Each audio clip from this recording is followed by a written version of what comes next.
chapter 11.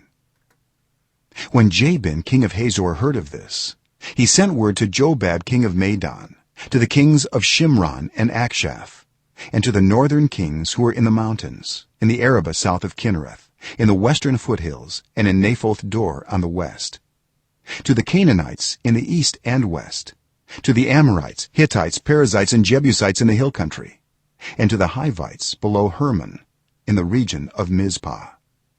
They came out with all their troops and a large number of horses and chariots, a huge army, as numerous as the sand on the seashore. All these kings joined forces and made camp together at the waters of Merom to fight against Israel.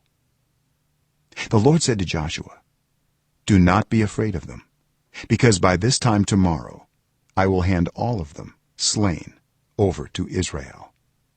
You are to hamstring their horses and burn their chariots." So Joshua and his whole army came against them suddenly at the waters of Merom and attacked them, and the Lord gave them into the hand of Israel.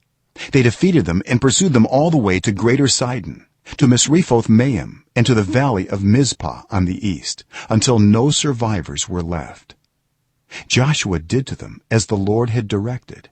He hamstrung their horses and burned their chariots. At that time Joshua turned back and captured Hazor and put its king to the sword. Hazor had been the head of all these kingdoms. Everyone in it they put to the sword. They totally destroyed them, not sparing anyone that breathed. And he burned Hazor itself. Joshua took all these royal cities and their kings and put them to the sword. He totally destroyed them, as Moses the servant of the Lord had commanded. Yet Israel did not burn any of the cities built on their mounds, except Hazor, which Joshua burned.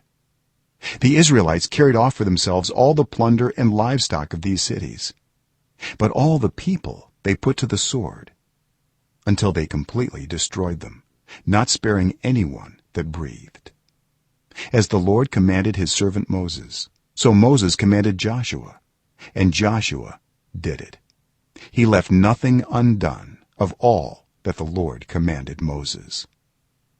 So Joshua took this entire land, the hill country, all the Negev, the whole region of Goshen, the western foothills, the Arabah, and the mountains of Israel with their foothills, from Mount Halak, which rises towards Seir, to Baal-gad in the valley of Lebanon below Mount Hermon.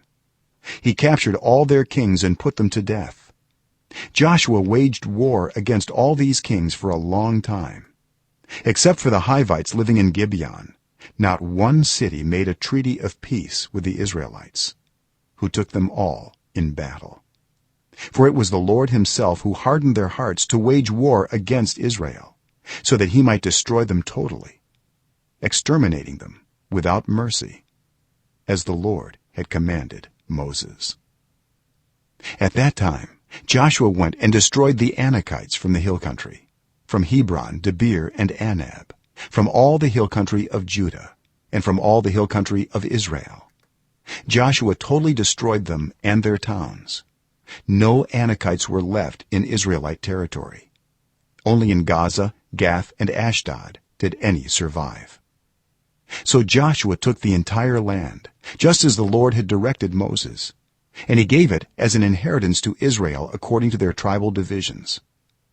Then the land had rest from war.